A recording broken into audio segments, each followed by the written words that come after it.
Hi everyone, I wanted to give you my personal testimonial from London today this morning. We are the 24th of March 2020 and this is the first official day today of the lockdown here in London. The confinement was somehow less strict until now, and yesterday night Boris Johnson announced new guidance that people have to follow. Maybe you watched the BBC daily briefing yesterday night, and these are the rules that will be enforced from today in London. So you have to stay at home, except for very limited purposes, and I'll get back to this later.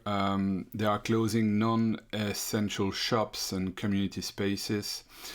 And you have to stop all gatherings in groups, and groups have been defined, for people who don't know what a group is, as anything more than 2 people in public. So you can't gather in parks, on the beach. There was the case last weekend in Brighton, and in parks in central London. Nearby here in Clapham Common, there were hundreds of people gathering on Sunday, even if Boris Johnson had advised people to stay at home, to stay safe at home. So these are the rules now.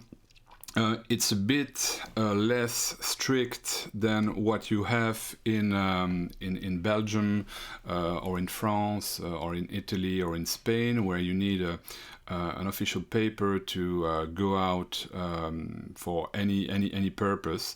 Here in London, you can still go out if you want to exercise once a day in the vicinity of your home, in your neighborhood. But Boris Johnson told people to avoid going out too frequently. So if you want to go out for shopping, for instance, to buy groceries and stuff, he advised you to do it with a low frequency, so not every day. Try to do it like once in a while. He wants people to stay at home to reduce the spread of this epidemic here in London. But even if he told people to do that yesterday, and I get back to the rules here on the screen. So this is from the government website.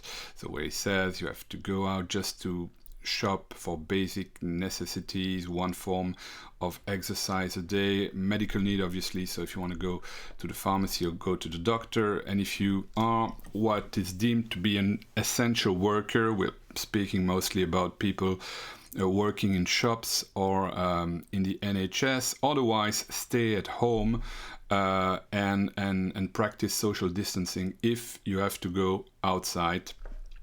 And as you see here, he closed all non-essential retail stores, so everything like hairdresser, beauty and nail salons, outdoor and indoor markets, and also electronics and fashion stores, for instance, were closed. Libraries, community centers, youth centers. So basically, most of the public places are now closed. But even with this advice, this is what you could see this morning in the tube in London. So completely cramped, as you can see, packed.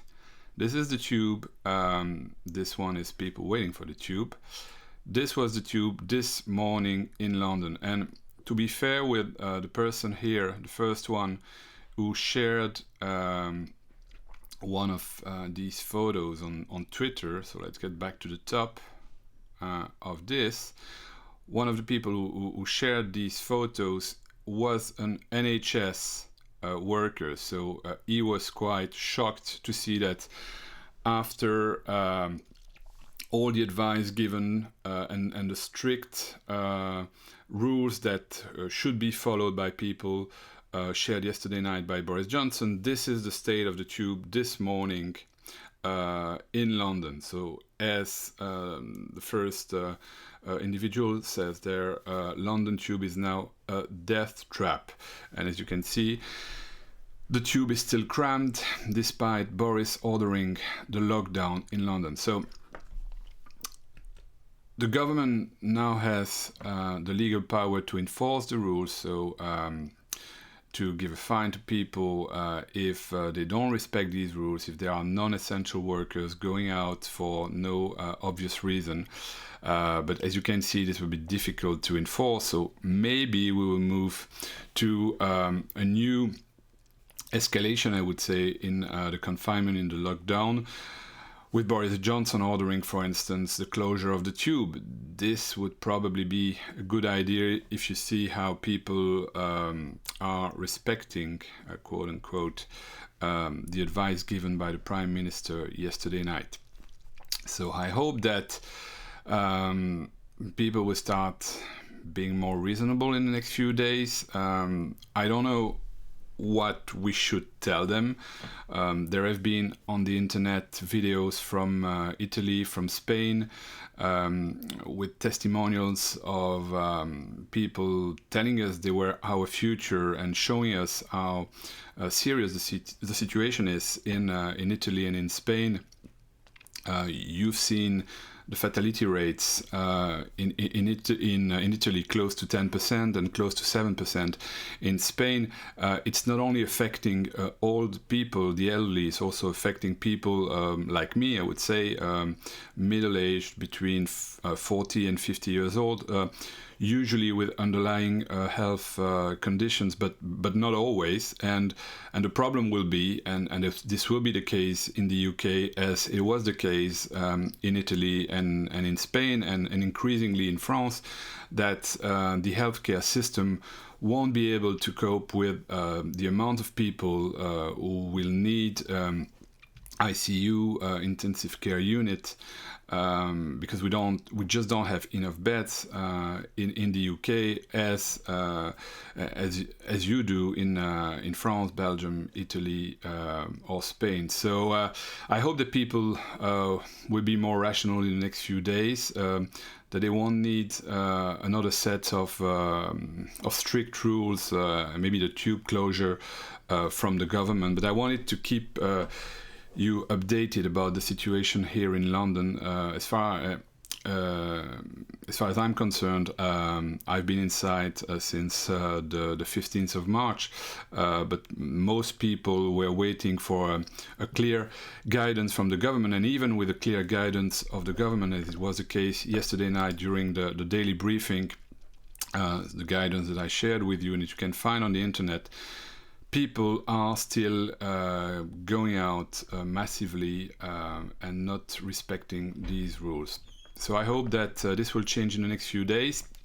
On a more positive note, at 10 o'clock UK time, 11 o'clock continental time, I will have on this program my friend Tony O'Malley.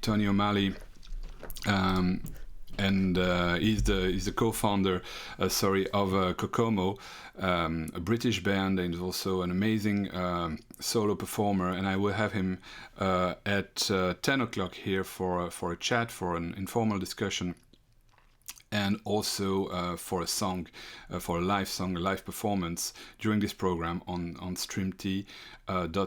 In the afternoon, we have two other people, a friend working in the construction sector will explain to us the situation in Belgium in the construction sector, and another friend, another singer from another band, explaining us how he's living this situation in Belgium. If you want to participate in this program, take part in this program in English or in French, just send me a message through Facebook, and I get back to you as soon as possible. In the meantime, stay safe, stay at home. That's the best thing you can do for you, and most importantly for the other people, to avoid the acceleration in the spreading of this pandemic. Thank you very much for your attention, and see you later.